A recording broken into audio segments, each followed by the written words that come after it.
silky smooth sounds of the Green and Red podcast.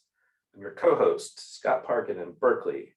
And today Bob is off on assignment, dealing with urgent matters of state, as always. But it's just going to be me. And we're going to be talking a little bit about the climate talks happening in Glasgow, which we have done a couple of arcs on this summer and fall leading up to it, talking about different things. But we also thought we would have some perspectives from what's going on in Glasgow as the climate talks have begun over the last couple of days.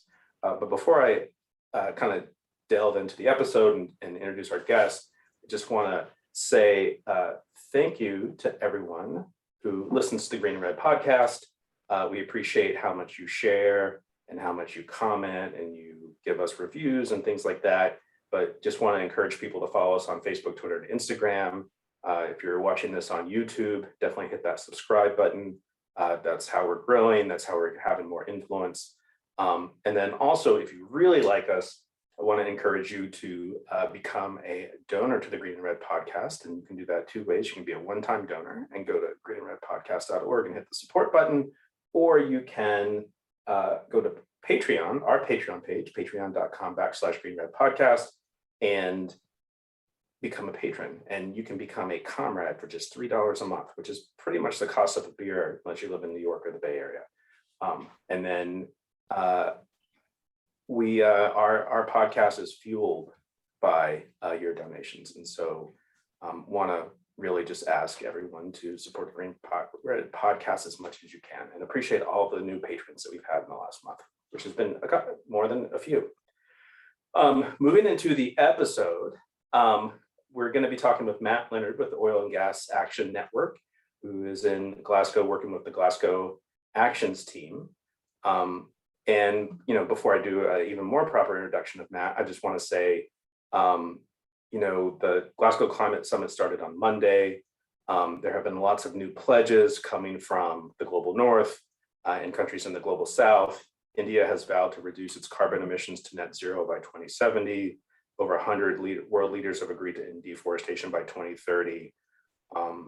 And yet, even though we saw a dip during the pandemic, emissions from coal, gas, and oil have all gone back up over the last year, according to the Global Carbon Project. And then the other thing, and we're going to talk a little bit about this, is we're also seeing a huge police presence in Glasgow. There is a quote unquote steel ring of 10,000 police guarding the conference center, but we're also seeing lots of actions, marches, and direct action. So that's why I'm excited to have this interview today with my longtime friend and comrade and co-collaborator and co-conspirator Matt Leonard. Matt is a longtime climate activist. He's worked in climate movements for a decade or two. I'll let him, if he wants to say how long he's been with us. I've been doing climate stuff. Welcome to say that. But welcome to Green and Red, Matt. Hey, thanks for having me. Long-time listener and first-time caller. And a donor. You're part of our M19 brigade. Yeah. Although you don't have to pay to get on the show, folks. You can still get on the show if you have something interesting to say. So Matt, you're in the streets of Glasgow. You've been there for a couple of weeks now. Maybe kind of just start off with your reaction to the opening of COP26, what you're seeing, that sort of thing. Yeah, so I've been on the ground a couple of weeks now, getting a real sense of the city and sort of the different social movement ecosystem that's happening here. And it was nice sort of being on the ground a little early to get a sense of that before the negotiations of COP26 started. But what's sort of interesting, I guess, is that past summits has been really led by negotiators who are often ministers or delegates for several weeks. And we saw in places like Copenhagen, where world leaders came in at the tail end to sort of quote unquote save the day. Whereas this opened the other way, where world leaders, over 100, came in for the first 2 or 3 days of the summit to sort of kick things off, and then now have just gone home. So now the negotiations are really getting underway more or less today. And the first 2 days was sort of the glitz and glamour of Joe Biden and Boris Johnson and lots of other folks in town. But it also meant that things kicked off with a really serious police state, just an unbelievable police presence because of all those heads of state being in town. So it's definitely set the tone of things in a sort of a big splash. And so, sort of with that in mind, that the world leaders came in at the front, where in previous COPs they come in at the end. What do you attribute to that? Do you think that, we have a new urgency around the climate crisis? We have, in the US, we have hurricanes and wildfires, that sort of thing. We also have a very vocal climate movement. What do you attribute to the urgency of climate leaders, world leaders, I don't know if they're climate leaders, kind of showing up and making a lot of these pledges? Yeah, I think it's probably a couple things. I mean, in the Paris talks 6 years ago now, those were significant in some ways, and that there was some pretty big global agreement on this aspirational goal of limiting temperature rise globally to 1.5 degrees Celsius. And this COP is really sort of the major check-in point, where it's like, all right, our country's actually on track to do this. And big surprise, they're not. So I think that we're seeing world leaders responding to that sort of that commitment, that aspirational commitment that's being failed to be met. So world leaders are coming in to sort of, hopefully put a little more pressure and ambition, or sort of guideposts up for negotiators to follow. But I think a lot of it is, the big thing is climate disasters are not at this point something that people are talking about, of risks of things happening in 2050 or in 2100. We're seeing huge, just catastrophic disasters happening all around the world. And most countries, big and small, are feeling that, particularly these past few years. And so I think that's putting a real pressure on world leaders to sort of, you can't deny that or kick the can down the road anymore. But we're also seeing huge social movements, whether that's the climate strikes or Extinction Rebellion, or fossil fuel resistance, often led by indigenous communities in the States or Canada. Those social movements are just putting a huge shift on the paradigm of how people are thinking about climate change, how politicians or banks or corporations or fossil fuel companies are responding. And I think that's a big part of the shift, is really powerful social movements that are forcing the issue to the table and making it be unignorable. Speaking of that, we've done a couple of episodes in the months leading up to the COP around, a police response to protesters in Line 3. We did an episode on Jessica Resnicek, who is going to prison for being a saboteur of the Code Access pipeline.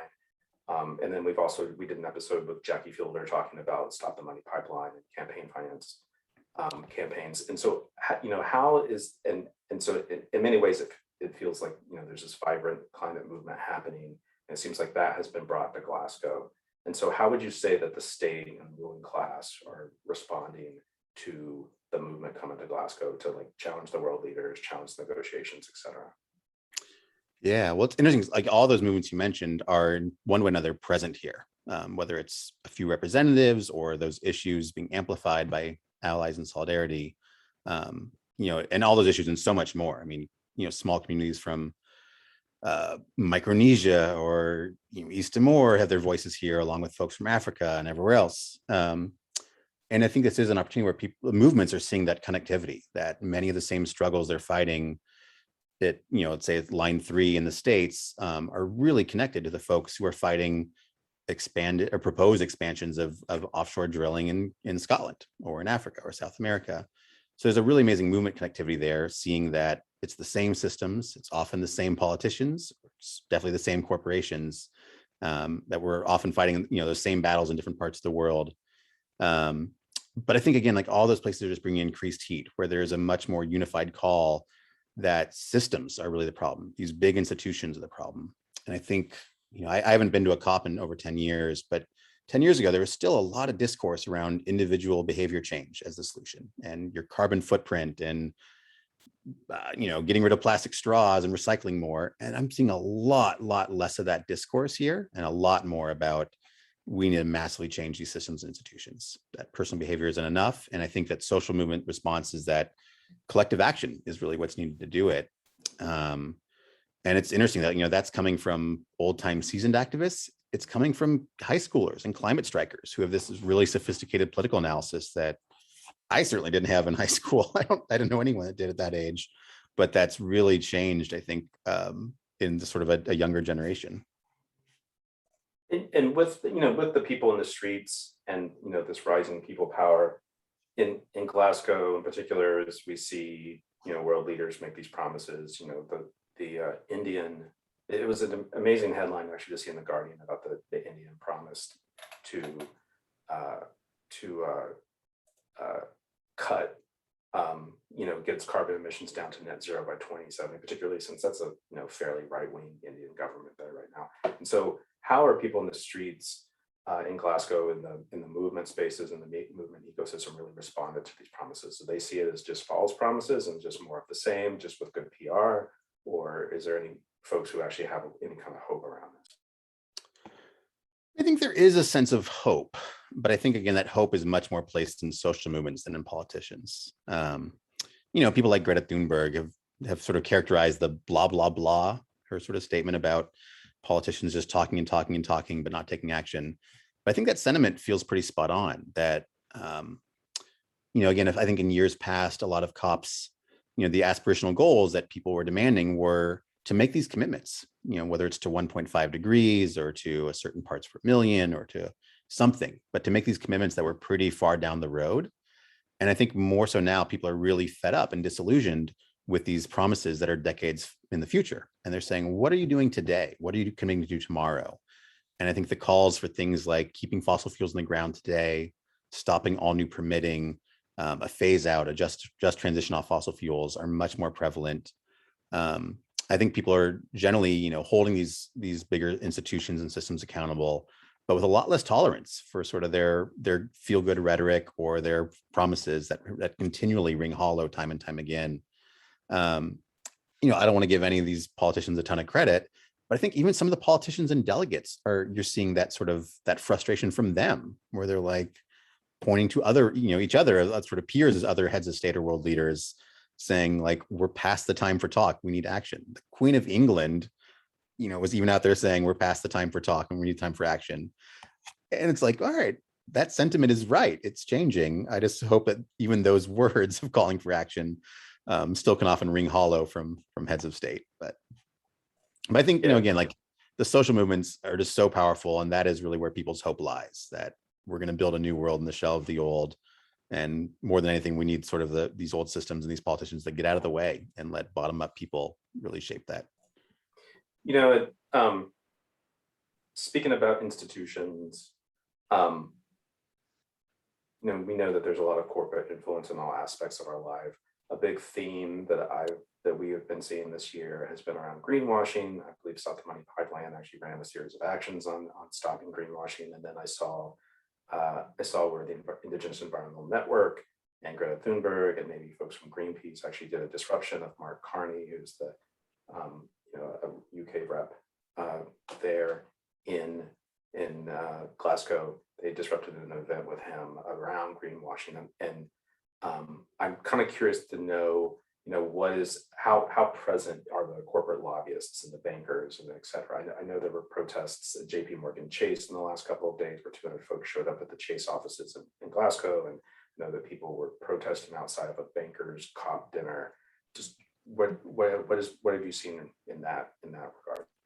That's a two-part question. One is how prevalent are corporations, and then two, how's tell us about the disruption of the corporate events. Yeah, I mean, the corporate influence in these spaces is undeniable. It's sort of funny because there's a big statement by a bunch of the fossil fuel companies complaining that they're left out of COP this year and that they should have an active role in helping shape that, and they've been sidelined for decades, which is sadly hilarious because they've overwhelmingly dominated sort of both these sort of meetings and negotiations, but also this insane amounts of money lobbying governments, writing laws and blueprints for certain governments, and certainly, of course, with climate denialism and that for decades. But it's interesting. So I'm actually not accredited this time, so I'm not on the inside of any of the meetings and negotiations. So I don't have the great perspective of what it feels like inside the meeting rooms. But it's undeniable. You see that corporate influence everywhere, whether it's huge billboard ads all over town by every bank or multinational corporation you can imagine, touting their green credentials. Whether it's Nike or Shell, like they're all just plastered all over town. So that's huge. I mean, it's undeniable. But I do think there's a marked difference where there is a really growing call from social movements, but also increasingly from policymakers about the need to phase out fossil fuels. That I think that those industries are on their heels. So I think that we're seeing that manifest in some of the policies where they're really desperately pushing anything they can as a lifeline. So things like offsets, offset trading programs, net zero, anything they can to sort of continue polluting and their business model of drilling, but they're really on the ropes. We're seeing like that call to end the fossil fuel era really gaining traction. And then on the finance side, certainly, I mean, I think that groups like Rainforest Action Network have been doing campaigning on banks for decades, 2 decades at least. But now we're seeing dozens and dozens of groups taking that approach, realizing that, economics and capitalism are a huge part of the equation, and starting to build more of that sense that governments are not the only actor that's driving the climate crisis. It is a lot of it's our economy, and it's sort of the profit motive. So there's been a ton of great actions on banks. We had, as part of an action last night with a bunch of groups targeting the global financial, get the acronym wrong, GFANZ, it's the Global Financial Alliance for Net Zero. But it's basically all the major banks and asset managers, investment firms who got a ton of press today for saying that they're going to commit, I'm going to get the number wrong, what is it, like $430 trillion to the energy transition. But even like the financial, speaking of greenwashing, yeah, even the Financial Times is laughing at him, saying this is ridiculous. Like, this means nothing. It's just a headline and words on paper. There's nothing to back it up. So it's interesting that even like sort of their quote unquote peers are sort of realizing that this is greenwashing. It's not just, us activists or lefties like crying out greenwashing, like they're being laughed out of their own rooms.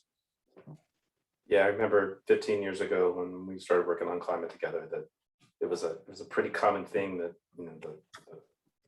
I'm going to put this nicely, but the people who I would say were of a more liberal persuasion, that there were like technocratic and, within the system sort of solutions to the climate issue, were like, look, you're making good headway. These corporations are doing the right thing. And now, now even within their own sector, they're recognized to be just like greenwashing the problem, because they've been doing it for, decades, and things just continue to get worse, and lots of money continues to get piled into fossil fuels. I won't name names, but one of the most heartwarming tweets I saw about our action last night out in front of this kind of the bankers happy hour, cocktail hour, was someone who was on the inside and somehow had seen a photo of our action. And he's like, something like, this is a bunch of greenwashing here. I really wish those folks on the outside were inside with me tonight. I was like, oh, I wish we were too. But yeah, lots more of that, right? Yeah. Just because we have a couple of more interviews we'll be doing from Glasgow, but just to kind of like wrap, just a little bit of a wrap question is going to be around Biden himself. I know that the Glasgow Action Team and maybe other groups have been trying to sort of chase Biden around and get some messaging out in front of him. I want to point out to our audience who maybe haven't been paying as close attention is that, Biden actually apologized globally for Trump's withdrawal of the US from the Paris Climate Accords. And he's been making a lot of these promises. I actually believe that the US just came out and committed to pull out all financing for fossil fuels abroad. But in the meantime, Biden continues to do things like open up the Gulf of Mexico to more oil drilling and more drilling and mining on public lands and things like that. And then the pivot for them is to continue to blame like Joe Manchin, who's like a piece of shit. So that's great. Biggest recipient of oil and gas and coal, at least in the Democratic Party, if not all of Congress. But I'm wondering what the message would be from people in the streets of Glasgow to members of Congress who like oppose any sort of progress on climate, or to the administration, which seems to still play this kind of double speak. Yeah, I mean, it's interesting because I think, some of the narrative that the Biden administration is pushing in Glasgow, and I think some of how the press is framing it is like the US is going to come in and help save the day, as a major economy, as this global influencer, global dominator. And I think that's very much how Biden's framing it. But particularly with, what's happening domestically around the Build Back Better, his sort of infrastructure plan, really kind of not having the success that he'd hoped for and being rather gutted on climate issues. I think some of that momentum that wind was taken out of his sails. Largely by Manchin. Yeah, absolutely. Kind of within his own party. But I think even as he gets here and is kind of trying to be a bit of a hero character, we're seeing, literally every day, sometimes multiple times a day, great actions from folks from the U.S. that are really challenging him around that hypocrisy, around claiming to have these great climate credentials and leadership when in fact he is still permitting fossil fuels left and right.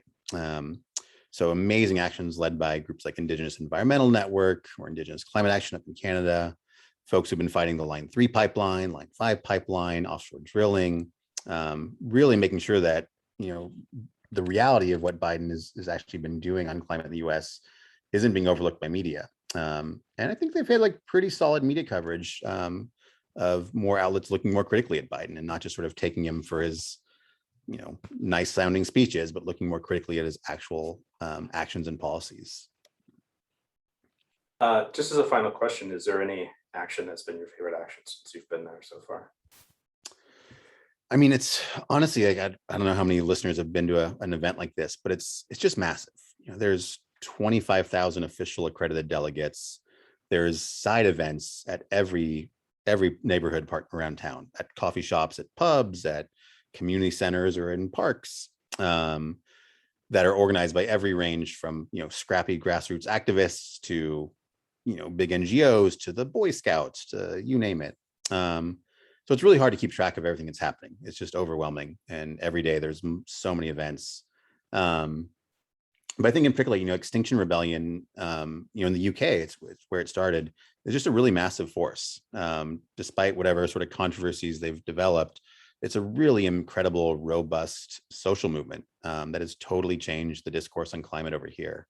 So just seeing all the different actions they've organized, the systems they've set up of support networks from, campsites for people who are coming in from around the continent or the globe, to health and wellness, to the legal support structures, to direct action planning. It's really impressive.